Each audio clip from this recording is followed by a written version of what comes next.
नमस्कार, सुप्रभातम। जैसा कि हमने पिछले कालांश में संज्ञा शब्द के शब्द रूप हमने पढ़े थे, उसमें भी पुल्लिंग, स्त्रीलिंग, नपुंसकलिंग में तीनों लिंगों में हमने पढ़े थे।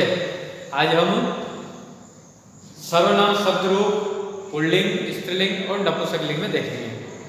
तो सर्वनाम में जैसे हमने अंग्रेजी में पढ़ा है दिस और दैट का प्रयोग, तो ऐसे कैसे ही हम सर्वनाम संस्कृत में यह और वह, इन दोनों सर्वनाम के शब्द रूप देखेंगे।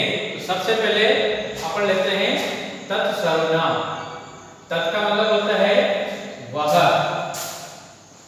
अब इस वह शब्द को पुल्लिंग में क्या कहेंगे, स्त्रीलिंग में क्या कहेंगे और नपुंसकलिंग में क्या कहेंगे, क्योंकि वाक्य में पुल्लिंग से संबंधित, स्त्रीलिंग से संबंधित और नपुंसकलिंग से संबंधित आता है। तो जैसे हम कहते हैं जैसे वह एक लड़का है, अब वह लड़की के लिए आया, तो यहाँ पर हम पुल्लिंग शब्द को काम में लेंगे। जैसे मैंने कहा कि वह एक लड़की है, तो लड़की के लिए भी वह आया, तो लड़की के लिए वह को हम स्त्रीलिंग में ले जाएंगे। जैसे मैंने कहा कि वह एक पुस्तक है, पुस्तक नपुंसकलिंग शब्द है, तो उसको नपुंसकलिंग में ले जाना। लेकिन इनको पुल्लिंग, स्त्रीलिंग और नपुंसकलिंग में क्या कहेंगे, तो इनको हम विभक्ति से जोड़ते हुए देखेंगे। तो यहाँ पर तत्सर्वनाम पुल्लिंग में ये प्रथमा विभक्ति, तो प्रथमा विभक्ति में यहाँ पर आएगा स, द्विवचन में आएगा तो और बहुवचन में आएगा ते।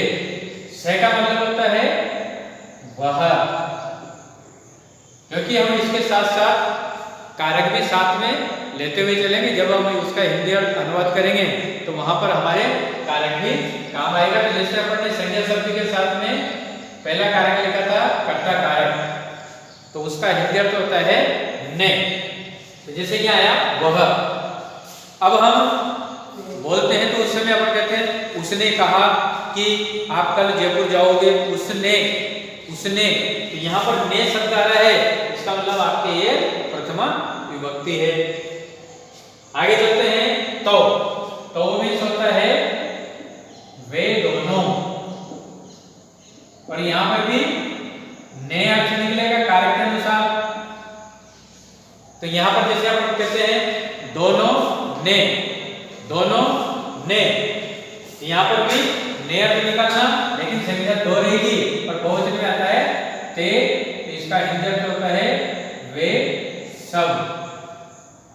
और इसका जब हिंदी अनुवाद करेंगे तो कारक में आ जाएगा ने, यानी कि ते। जैसे अपन कहते हैं उन्होंने, उन सभी ने, तो यहाँ पर प्रथमा विभक्ति आएगी। एक है तो एक वचन आएगा, दो है तो द्विवचन आएगा, और बहुवचन है तो दो से अधिक है तो बहुवचन आएगा। ठीक इसी प्रकार से द्वितीय विभक्ति में आ जाएगा तम, और इसका हिंदी अर्थ लिखेंगे तो कारक के अनुसार को। आगे द्विवचन में, बहुवचन में वो शब्द कारक के अनुसार आएगा। तृतीय विभक्ति तेन, ताभ्याम, ते, यहाँ पर कारक के अनुसार से, और ये आता है हमारे संबंध के लिए, क्योंकि हमने संज्ञा शब्दों के साथ में भी कारक का प्रयोग करते हुए सीखा था। तो वहां पर भी तृतीय विभक्ति में मैंने बताया था कि यहाँ ये संबंध के लिए आता है। संबंध का मतलब होता है जैसे आंख से देखना, कान से सुनना, मुंह से बोलना। बोलने का संबंध मुंह से है, सुनने का संबंध कान से है, देखने का संबंध आंख से है, पैर से चलना, हाथ से पकड़ना, लिखना, ये संबंध है। तो यहाँ संबंध के लिए तृतीय विभक्ति आएगी। चतुर्थी विभक्ति में आ जाएगा तस्मै, ताभ्याम और तेभ्ये। यहाँ इसका हिंदी अर्थ हो जाएगा के लिए। पंचमी विभक्ति में आ जाएगा तस्मात्, ताभ्याम, तेभ्ये, और यहाँ पर भी हिंदी अनुवाद कारक के अनुसार आ जाएगा से, और इसका अर्थ होगा अलग होने के अर्थ में। जैसे अलग होना, जैसे पेड़ से पत्ता गिरना, घर से विद्यालय जाना, विद्यालय से घर आना, ये अलग होने के अर्थ में पंचमी विभक्ति। षष्ठी विभक्ति में तस्य, तयो, तेषाम।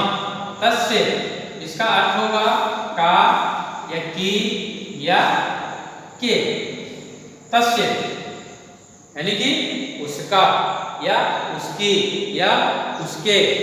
इस प्रकार से सप्तमी विभक्ति हुई तस्मिन और इसका कारक के अनुसार हिंदी अर्थ रहेगा में और पर। तस्मिन उसमें या उस पर, इस प्रकार से ये सप्तमी विभक्ति में होगा। हमने संज्ञा शब्द में संबोधन भी लिखा था, लेकिन यहाँ पर हम सर्वनाम शब्द रूप लिख रहे हैं, इसलिए सर्वनाम शब्द रूप में संबोधन नहीं होता है। इसलिए यहाँ पर आलोक में नोट डाल करके हम ये लिख सकते हैं सर्वनाम शब्दानाम संबोधने रूपाणि न भवन्ति, यानी कि जो सर्वनाम शब्द रूप में जो संबोधन जो रूप होता है वह इस सर्वनाम में नहीं होता है। तो ये ध्यान में रखेंगे, बार बार आपको पुल्लिंग स्त्रीलिंग नपुंसकलिंग में लिखने की आवश्यकता नहीं है। जो जो भी हमारे सर्वनाम शब्द हैं उसमें संबोधन नहीं होता है। संज्ञा शब्द है तो उसमें संबोधन होता है। जैसे अपन ने राम शब्द के रूप लिखे तो संबोधन में अपन ने लिखा था हे राम, हे रामो, हे रामा, क्योंकि वो संज्ञा शब्द है। यहाँ पर सर्वनाम शब्द है इसलिए इसमें संबोधन नहीं आता है। ठीक इसी प्रकार से स्त्रीलिंग में इस वह को क्या कहेंगे? तो जैसे पुल्लिंग में अपन ने कहा स, अगर ये स्त्रीलिंग के लिए आता है तो उसको कहेंगे अपन सा।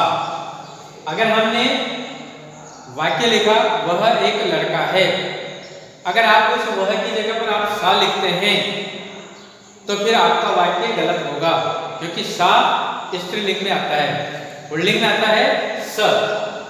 तो यहाँ पर पुल्लिंग में स लिखना, स्त्रीलिंग में सा लिखना। और ये जो तत् शब्द है ये नपुंसकलिंग शब्द है, लेकिन उसके आगे लिखा हुआ है कि स्त्रीलिंग में आपको लिखना है, तो फिर आप स्त्रीलिंग में लिखेंगे। तो यहाँ प्रथमा विभक्ति होगी सा, ते और ता। जैसा कारक मैंने यहाँ से लिख रखे हैं ठीक इसी प्रकार से कारक इनके बीच में आएंगे। तो ये अपन विभक्ति के साथ में कारक को जोड़ते हुए चलेंगे तो आपको हिंदी अर्थ करने में सुविधा हो जाएगी। द्वितीय विभक्ति में आ जाएगा ताम, ते और ताम। इसका हिंदी अर्थ साथ में करता हुआ चल रहा हूं मैं भी। तृतीय विभक्ति में आ जाएगा तया, ताभ्याम, ताभि। तया यानी कि से, ये से आएगा आपके संबंध के लिए।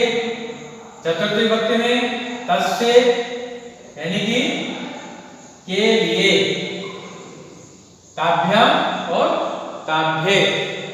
पंचमी विभक्ति तस्या, यहाँ पर भी से और ये अलग होने के अर्थ में, तो तस्या, ताभ्याम, ताभ्ये। षष्ठी विभक्ति रहेगी तस्या यानी कि का, की या के, तो तस्या, तयो, तासाम।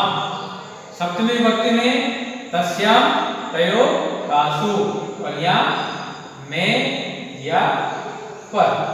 अब इसी को थोड़ा सा अपन आगे बढ़ाएंगे। अगर द्विवचन का आता है तो यहाँ में और पर को दो के साथ में जोड़ देंगे, और दो से अधिक है तो बहुवचन में इसके साथ में जोड़ देंगे। इस प्रकार से आपका ये पुल्लिंग और स्त्रीलिंग में रहेगा। अब देखते हैं अपन नपुंसकलिंग में। नपुंसकलिंग में क्या करना? नपुंसकलिंग में ये प्रथमा विभक्ति और द्वितीय विभक्ति एक समान रहती है। तो यहाँ पर एक वचन में आ जाएगा तत्, द्विवचन में आ जाएगा ते और बहुवचन में आ जाएगा तानी। ठीक इसी प्रकार से द्वितीय विभक्ति भी यही रहती है। प्रथमा और द्वितीय विभक्ति एक जैसी रहती है। बाकी यहाँ पर तृतीय विभक्ति से लेकर के और ये सप्तमी विभक्ति तक जैसा हमने पुल्लिंग में लिखा है, ये तृतीय विभक्ति से सप्तमी विभक्ति तक ये पुल्लिंग में और नपुंसकलिंग में एक समान चलती है। प्रथमा और द्वितीय विभक्ति एक समान तत्, ते और तानी, और द्वितीय में ये आएगा, और तृतीय से लेकर के सप्तमी विभक्ति तक जैसा हमने पुल्लिंग में लिखा है ऐसा का ऐसा ही आपको नपुंसकलिंग में लिखना है, इनमें कोई चेंजेस नहीं है। नपुंसकलिंग में तृतीय विभक्ति जैसे यहाँ पर आया तेन ताभ्याम तेभ्ये, तो यहाँ पर आपकी भी तृतीय विभक्ति क्या हो जाएगी, तेन ताभ्याम और यहाँ आ जाएगा तेन ताभ्याम ते। इस तरह से चतुर्थी तस्मै ताभ्याम तेभ्ये ये आ जाएगी, पंचमी तस्मात् ताभ्याम तेभ्ये, षष्ठी तस्य तयो तेषाम और सप्तमी तस्मिन् तयो तेषु। इस प्रकार से आपकी ये चतुर्थी विभक्ति, ये पंचमी और ये षष्ठी विभक्ति पुल्लिंग के समान आपके चलेगी। ध्यान में रखिएगा, ये मैंने यहाँ पर नहीं लिखा है, इसकी पूर्ति आप पुल्लिंग को देखते हुए पूर्ति करेंगे। तो आज का हमारा जो गृह कार्य है वह भी यही रहेगा, इसी को आप दोहरान करेंगे, यानी कि दोबारा लिखेंगे और याद रखना है। इसका दोहरान करना है, ये आज का आपका गृह कार्य रहेगा। पुल्लिंग में, स्त्रीलिंग में और नपुंसकलिंग में इनको लिखना और याद करना। अगले क्लास में हम यह सर्वनाम शब्द के शब्द रूप सीखेंगे। धन्यवाद।